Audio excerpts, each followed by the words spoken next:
Today we're going to explore two key physics concepts, freefall acceleration and terminal velocity, using something simple like a coffee filter. When an object is in freefall and there's no air resistance, it accelerates downward at a constant rate of 9.8 meters per second due to Earth's gravity.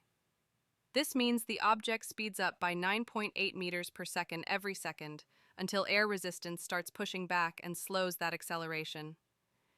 What to measure for the experiment includes F, D equals drag force, C equals drag coefficient, rho equals air density, G equals acceleration of gravity, M equals mass of coffee filter, A equals area of coffee filter, V equals velocity. The scale and measurements used in the calculations was the bookshelf, which was 1.168 meters.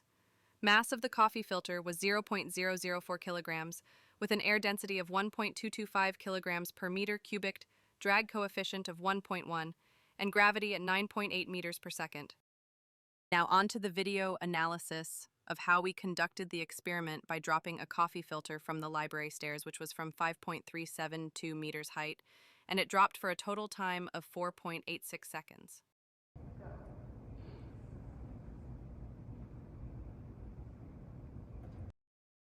As we can see on the first graph of position, a constant speed is expressed especially towards the end of the graph when the coffee filter begins to reach terminal velocity.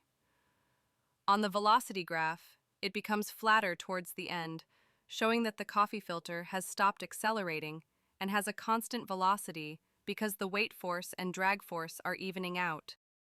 This is a force diagram of a falling coffee filter with two main forces acting on it: the weight, Fw equals mg, pulling downward due to gravity, and the drag force, Fd, pushing upward from air resistance.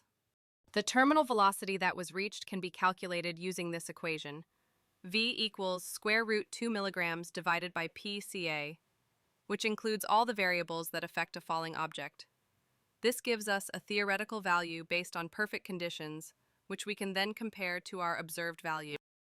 Our calculated theoretical velocity was 1.78 meters per second, but in reality we observed a lower speed of 1.257 meters per second. This difference makes sense because the theoretical value assumes perfectly still air and exact measurements. In our actual experiment, little things like small inaccuracies in measurements, timing errors when recording, or even the coffee filter wobbling as it fell could have affected the results in the video analysis. These small real-world factors added up and slowed the filter down, which can explain why the observed velocity came out lower than expected. This project gave us a better understanding of how real-world motion works, especially when it comes to falling objects. By observing the coffee filter, we saw how air resistance builds up and eventually balances the force of gravity, leading to terminal velocity. This same concept applies to parachutes, which increase drag because of their large surface area, helping a person fall more slowly and land safely. It also explains how leaves or seeds use wide surfaces to float down gently, preventing damage and helping plants spread. Even spacecraft rely on this idea. NASA uses parachutes and heat shields to slow them down during re-entry through Earth's atmosphere.